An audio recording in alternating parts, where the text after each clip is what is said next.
कहानी मुज़म्मिल थी। साहब, ये जो नामज़द मुलज़िम राना इकबाल साहब हैं, इन्होंने ये भी इतराफ़ किया है कि जब 50 करोड़ की रिश्वत दी गई, तो तब मोना सराय साहब भी साथ ही थे। जी, जी, वो चूँकि वो कह रहे हैं अकेले तो मोहम्मद खान भट्टी इतने पैसे नहीं ले सकते हैं, हुँ, हुँ। लेकिन ये राना इकबाल साहब की वादा माफ़ जो है वो इन्हें ले बैठी है। अब एक और कैरेक्टर है सीएनडब्ल्यू में जो अभी बचा बैठा है, हुँ, हुँ। जो राना इकबाल से भी बड़ा कैरेक्टर है, वो है एक्सियन उस्मान कय्यूम साहब।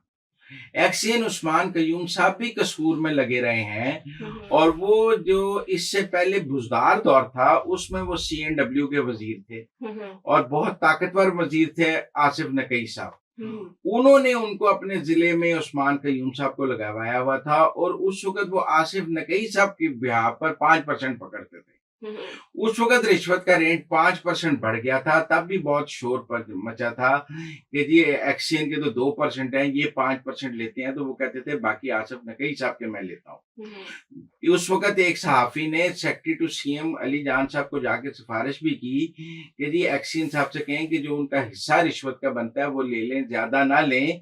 तो प्रिंसिपल सेक्रेटरी टू सीएम जो थे बुज़दार साहब के, वो भी रिश्वत कम नहीं करा सके थे। हुँ, हुँ। वो ठेकेदार रिश्वत देने को तैयार था, सिर्फ वो कह रहा था कि जो बनती है वो ले लें, ज़्यादा ना लें। तो उस्मान कय्यूम साहब ने किससे कोई रिश्वत कम भी नहीं करा सका था।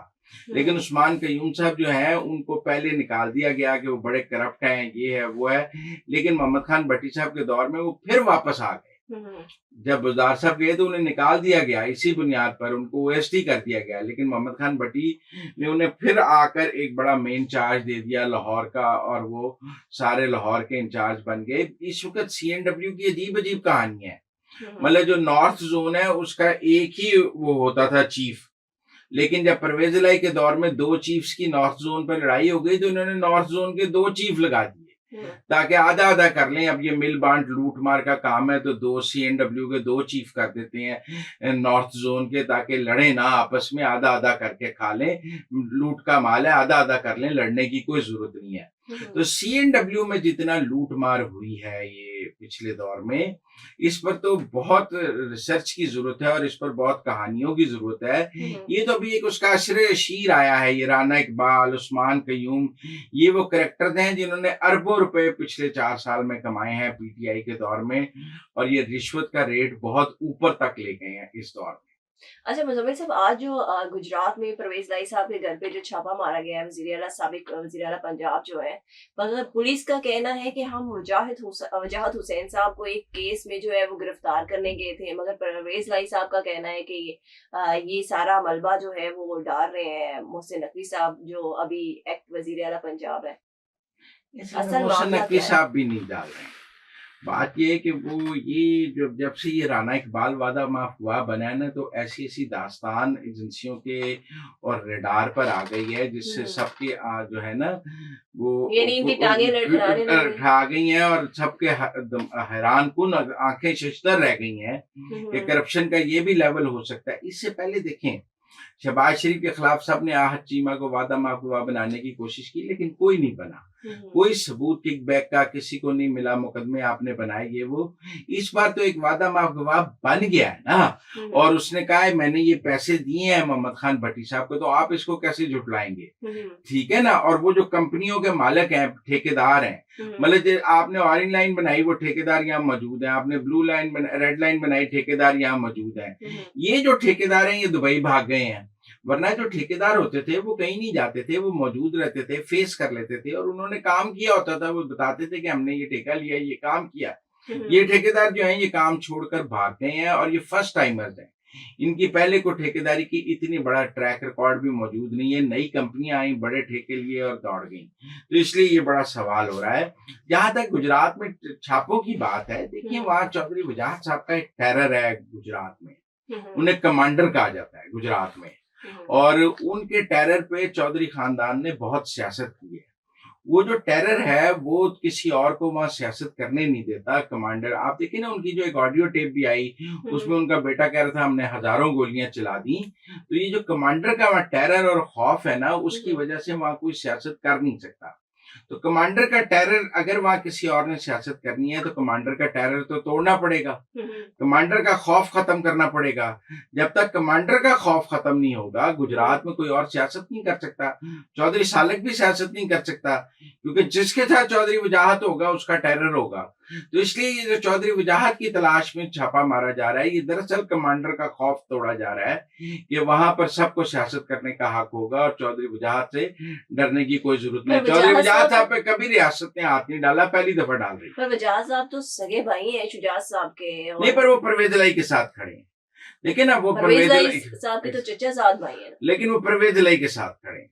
आप मेरी बात समझे ना, फैमिली की डिवीजन में जो खानदान तकसीम हुआ है उसमें वो चौधरी शुजात के साथ नहीं है।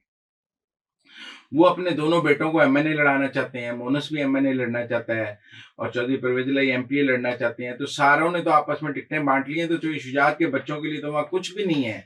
इसीलिए वो कहते हैं चौधरी शुजात के बच्चों का गुजरात में कुछ नहीं है। तो ये तो चौधरी शुजात के बच्चों को गुजरात में घुसने नहीं देना चाहते ना। जो चौधरी शुजात के बच्चों को मिलता है उसे तो पकड़वा देते थे।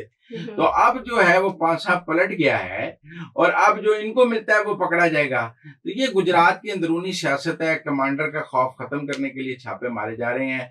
कमांडर आज तक गिरफ्तार नहीं हुआ, कमांडर ने कभी जमानत नहीं कराई। अब अगर कमांडर जमानत कराता है तो भी कमांडर के लिए मुश्किल है। कमांडर जमानत नहीं कराता और गिरफ्तार होता है तो कमांडर के लिए मुश्किल है। तो लिहाजा कमांडर काफी मुश्किल में। अच्छा, काफिले की मुश्किलात बढ़ने के साथ साथ मुस्लिम लीग नून भी कुछ खासी खुशगवार मूड में नजर नहीं आ रही। आज जो है वो शाहिद खान अब्बासी ने जो है वो इस्तीफा दे दिया है सीनियर नायब सदर के ओहदे से। तो उन्होंने क्यों इस्तीफा दिया है? आखिर क्या हुआ पार्टी में? देखिए, शाहिद खान अब्बासी साहब वजीर आजम रहे हैं, वो पार्टी नहीं छोड़े। उनके दो मसले हैं। एक ये है कि वो वजीर आजम बनना चाहते थे, ये सीनियर नायब सदर वाली बात तो ऐसे ही है। उस वजीर आजम बनना चाहते थे शहबाज शरीफ की जगह, लेकिन वो वजीर आजम ना बन सके। उन्होंने बहुत कोशिश की वजीर आजम बनने की, लेकिन वो वजीर आजम ना बन सके। उन्होंने बाजवा साहब के साथ बहुत लॉबिंग की। उन्होंने एक दफ़ा आके शहबाज शरीफ को कहा भी कि मैं वजीर आजम बन रहा हूँ। वो कह रहे हैं हमने शरीफ खानदान में से किसी को नहीं बनाना, तो मेरा बन रहा है, आप मुझे ग्रीन सिग्नल दे दें। तो इसलिए शाहिद खान का पहला फेलियर ये था कि वो दोबारा वजीर आजम नहीं बन सके। उसके बाद उनकी मिफ्ता इस्माइल से दोस्ती है, वो उनके साथ मुकदमा जेल भी काटी है उन्होंने। वो उसकी वजह से भी नाराज है, वो मरियम की वजह से नाराज नहीं है। लेकिन शाहिद खान मुस्लिम लीग नून छोड़ के नहीं जाएंगे, क्योंकि सबको चौधरी निसार का हाल पता है। अपडेट्स ये आ रही है मुजम्मिल साहब कि उनको तहफ्फुज़ात हैं कि मरियम नवाज नहीं, उनको मरियम नवाज पर कोई नहीं, उनको मरियम नवाज से कोई तहफ्फुज़ात नहीं है। वो तो वजीर आजम बनना चाहते हैं, मतलब वो सीनियर नायब सदर तो नहीं बनना चाहते ना। लेकिन अब वो वजीर अब बन नहीं सकते, उन्होंने वजीर आजम बन गए हैं। वो वजीर आजम बनना चाहते हैं। आप मेरी बात समझे, तो मरियम नवाज तो वजीर आजम नहीं है। जो वजीर आजम है अब वो उससे तहफ्फुज़ात थे, वजीर आजम नहीं बन सके। अब उसके बाद वो देख रहे हैं कि उनका पार्टी में आगे को मेन रोल भी नहीं है, पार्टी का सदर भी उन्हें नहीं बनाया जा रहा। उनका ख्याल है कि इसके बाद अगर मरियम को सीनियर नायब सदर बनाया है तो उन्हें पार्टी का सदर बना दिया जाए। जिस तरह शहबाज शरीफ पार्टी के सदर हैं और वजीर आजम भी हैं, तो एक ओहदा शहबाज शरीफ से लेकर उनको सदर बना दिया जाए।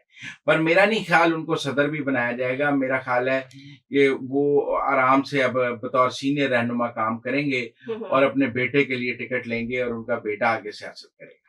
शाहिद खान अब्बासी साहब का? जी बिल्कुल, मेरा ख्याल है वो खुद अब कोई सेनेटर वगैरह बना करेंगे।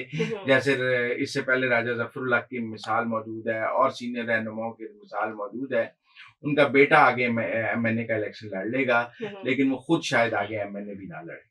Thank you so much Muzammil साहब। आज आपने हमें 3 अहम अपडेट्स दी। पहली अंदर की खबर ये कि उनके जो प्रिंसिपल सेक्रेटरी हैं, साबिक प्रिंसिपल सेक्रेटरी साबिक वजीर आला पंजाब के मोहम्मद खान भट्टी, उन पर जो 50 करोड़ रिश्वत का केस एंटी करप्शन में दायर हुआ है, वो ना सिर्फ परवेज इलाही के लिए बल्कि मोनिस इलाही के लिए भी गले की हड्डी बन गया है। और दूसरी अंदर की खबर ये कि आज जो छापा मारा गया है गुजरात में, वो बेसिकली वजाहत हुसैन साहब की जो कमांड है गुजरात में, उसको खत्म करने की एक कोशिश की गई है। और थर्ड खबर कि शाहिद खान अब्बासी साहब ने जो आज इस्तीफा दिया है सीनियर नायब सदर के ओहदे से, वो पार्टी के सदर बनना चाहते थे, मगर अब वो जो है वो पार्टी के कारकुन के तौर पर काम करेंगे।